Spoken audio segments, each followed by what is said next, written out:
Think about all the data that social media pumps out every single second. It's a mountain of information. But what if all that noise wasn't noise at all? What if it's more like a raw material, a precious metal just waiting to be discovered? Yeah, the best way to think about it is this. Social media data is like raw gold. Just like a chunk of gold ore, it's got a ton of potential, but its true worth is hidden. You can't really do anything with it until it's been properly extracted and refined. So that's the big question, right? How do you actually turn this massive, messy pile of digital ore into pure, actionable insights? Well, let's dive in and break down the process. All right, first things first. Just like any good prospector, before you start digging, you have to know what you're actually looking for. You've got to stake your claim. So, what is this digital gold we're talking about? Well, you can think of it as coming in three main veins. First, you've got your engagement data. That's all the likes, the comments, the shares, the actual posts themselves. Then there's demographic data, age, gender, where people live, maybe even their job. And finally, you have network data, which is super interesting.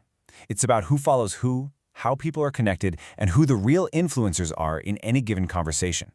Knowing these types is absolutely step one. Okay, so now you know what kind of gold you're after. The next step is getting the right tools to get it out of the ground. So how do we actually extract all of this data?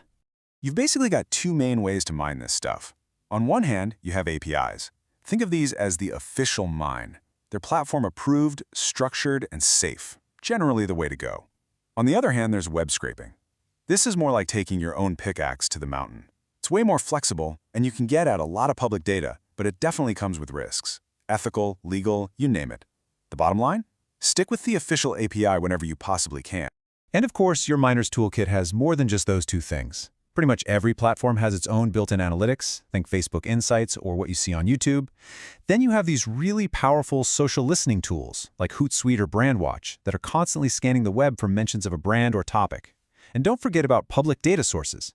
Places like Google or Kaggle have massive data sets you can just go and get. Each tool really has a specific job to do.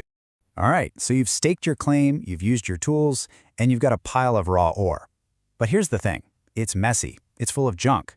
So the next stop is the refinery. This is where we turn that raw stuff into pure gold bullion. And in the data world, this whole process has a name: data wrangling. Data wrangling is exactly what it sounds like. It's the process of taking all that messy, raw data and cleaning it, transforming it, and organizing it so it's actually ready for analysis. Honestly, this is a huge step, and it's where data scientists spend the vast majority of their time. So this refining process really breaks down into 4 key steps. First, you familiarize yourself with it. Just eyeball the data. You'd be amazed what obvious patterns or errors you can spot right away. Second, you organize it. Get your headers right, make sure the formats are consistent. Third, you clean it. This is where you get rid of the duplicates, the spam, all the irrelevant stuff. And finally, you enrich it, where you can combine it with other datasets to add even more value and context. And you know what? You don't always need some crazy expensive software to get started. I mean, look at this. For a lot of people, this whole refining process kicks off in a tool we all know, the humble spreadsheet. It's actually perfect for that initial organizing, sorting, and cleaning. Okay, we've prospected, we've mined, and we've refined our digital gold. Now for the best part, cashing in. Let's look at a real-world example to see how this all comes together and actually pays off. So let me introduce you to Leo. Leo is a data analyst, and he works for a really famous footballer named Max, who plays in the English Premier League. Leo's whole job is to take all the data coming from Max's social media and use it to build his brand and connect with his fans. And we are talking about a lot of data. Max has 1.2 million followers on X alone. Every single day, that's generating a massive amount of raw data. It is, quite literally, a goldmine of fan interactions, feedback, and trends. So, what does Leo do? Well, here's his game plan.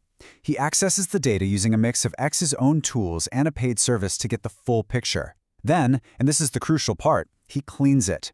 He gets rid of all the spam mentions, the bot interactions, the duplicates.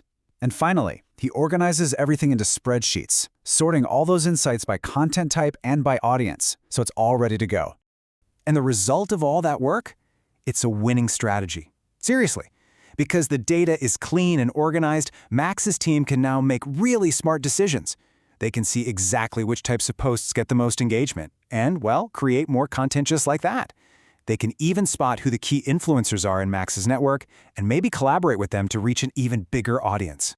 And really, this is the key takeaway for all of us. Whether you're a huge brand like Max or just an individual using social media, your online presence is constantly creating this valuable resource. Which kind of leaves us with one final question to chew on. What gold is hiding in yours?